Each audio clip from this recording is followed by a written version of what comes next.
1767. Counsel, you appear for the record. Mike Dickerson on behalf of the state. Kim Blandino appearing pro se for Kim Blandino with standby counsel Ben. Good morning, Your Honor. Ben Bateman, part number 9338. I have been appointed as standby He's counsel. elbow counsel. I have some administrative and procedural matters before we even get to anything. Well, hold on, this is status check counsel.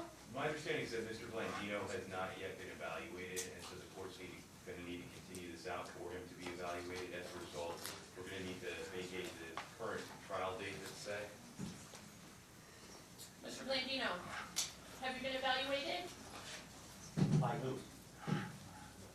My friends and family evaluate me as perfectly sound and knowing quite a bit about the law. Okay, so you haven't been evaluated by a doctor yet? I've been to this whole clinic where they're a medical doctor, but not. Are you meaning psychologists or psychiatrists? Counsel? I just want to be specific for the record. Yeah, so we would just need him to be evaluated by 2 psychiatrists or psychologists pursuant to the court's order to have him evaluated here in the competency court. As a result, it's going to necessitate us vacating that trial date. Is there any objection to vacating the trial date and setting a new date? I have some administrative and procedural matters. I don't want the court to just gloss over those. I have a right to We're read the gonna record. get to those in a minute, Okay. okay? But first I wanna deal with this issue. This is why it's on calendar today, Yes, so let's I have deal an with it. objection to this entire competency proceedings. This is Okay, merely so we're gonna, vindictive on part of the DA's office. all right, everybody take a deep breath. All right, now, do you have any objection to vacating the trial dates and continuing them? If you want to continue to another date, you're not the normal judge, I understand, on this case anyway, so I don't have an objection to that continuance. I just have objection generally to the going through competency proceedings. I don't Standby waive the counsel, right. do you have any objection to vacating the trial date and setting a new date? Well, I do not. I think, obviously, it's been ordered, so, but, court's indulgence.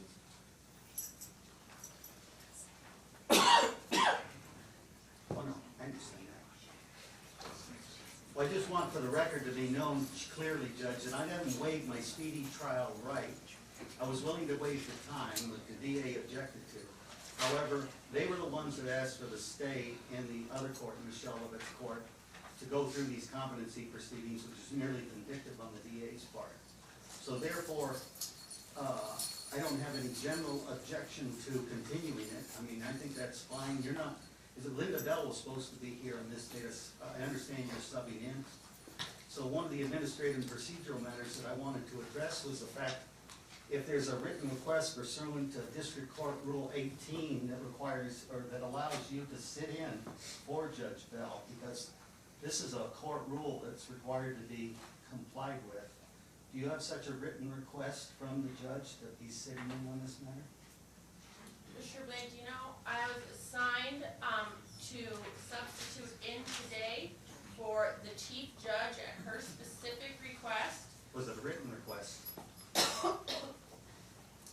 The rule requires a written request.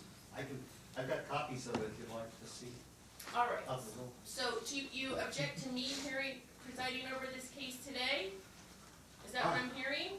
Well, I have a general thing that I was not able to present. This court needs to take judicial notice. There's a vexatious litigant order against me. Now, while that's on appeal, only the chief judge or the chief judge's designee can allow me to file any written motions. That's why you haven't seen any opposition to the competency proceedings, except for, this is one of the administrative matters that I wanted to bring up. I sent, Your Honor, an email copied to the district attorney, both Dickerson, Marlin, and to Judge Bell, and to Judge Levitt. And so I said that, hey, look, a number of different issues that I've got no other way to do this. It wasn't ex parte communication. Apparently your JDA indicated that that is ex parte, but if I'm serving the other party with a copy, I don't see how it could possibly be. But even so, Rule 2.9, which I adequately copied and sent by way of email, shows clearly that if there is ex parte communication, either inadvertent or otherwise, as long as the opposition has an opportunity to respond to said communication, you're perfectly well within the Rule 2.9. Now, since I can't file any written motions without the chief judge designees, because Judge Bell actually has an unadjudicated motion to disqualify against her. But my position is, and always has been, that this case needs to be assigned to a judge outside of this district. I'm gonna have to call multiple judges in this case. I've been accused of impersonating a public officer, so I'll have to call as witnesses, subpoena with evidence and testimony, and written documentation, members of the Nevada Commission on Judicial Discipline. I've been accused of extorting a temporary judge, and in that regard, it's absolutely imperative to show that I've been doing this for years, so I'm gonna have to call Judges Herndon, Judges Baer, ex-Judge Maupin, ex-Justice Maupin now, all these different things to show that I have in good faith been investigating judges for corruption and for misconduct for many years now. And I didn't even realize that for many decades, I've been brought to the point to which I've been brought here now. And that is having all this information, all this legal knowledge, and knowing procedures, I've been put to this position to make these claims. And so the DA wants to do a drive-by conviction of felony, and Kim's counsel, which is me, is not going to allow that. Kim has to represent his client, which is me, zealously and vigorously, and will do so to the best of his ability. I'm doing this full time. I'm doing basically nothing but eating, sleeping, and doing legal work. Aside from the normal chores that you have to do, make your bed and things, but that's all I'm doing. And so, if they want to do some kind of drive-by trial and vindictively put me through these competency proceedings, I am going to object to that. And I'm going to object generally to any district court judge hearing this. I've got a prima facie case. Manning versus State was just decided just recently, is coming back down on vindictive prosecution. When a prima facie case is made for vindictive prosecution, there has to be an evidentiary hearing for that. Now, this latest scheme by the district attorney to put me through competency proceedings based on my filings before the Nevada Supreme Court clearly show additional vindictiveness based on my religious beliefs and my right to exercise my religious beliefs and my right to seek redress from an appellate court. They're saying, okay, Kim, we'll turn the screws to you just a little bit harder now and put you through competency proceedings. And maybe, just maybe, we can find some psychologist that's off his meds or something and will find you incompetent and relieve us of the necessary prosecution, and then they can lock you up in Lakes Crossing for some time. Well, Kim cannot allow that to happen, as good counsel that he is, if the defendant could speak for just a minute, as I just did.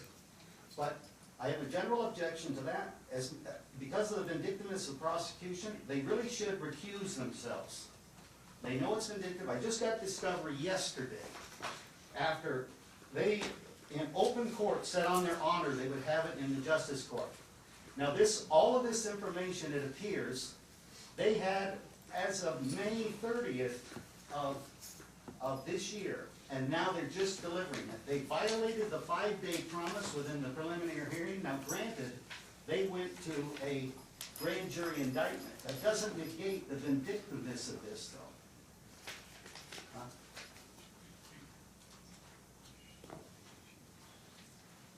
It's a long machine.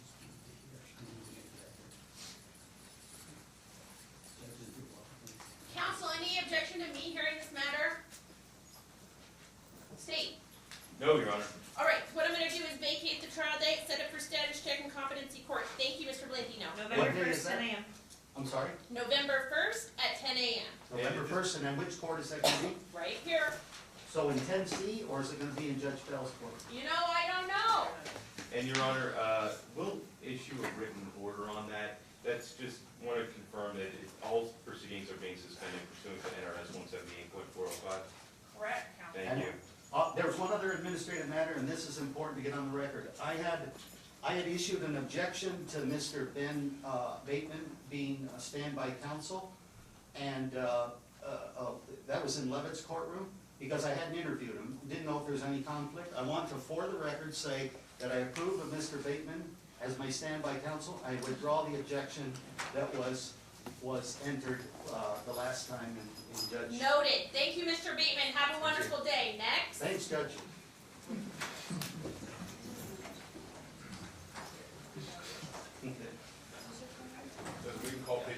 please.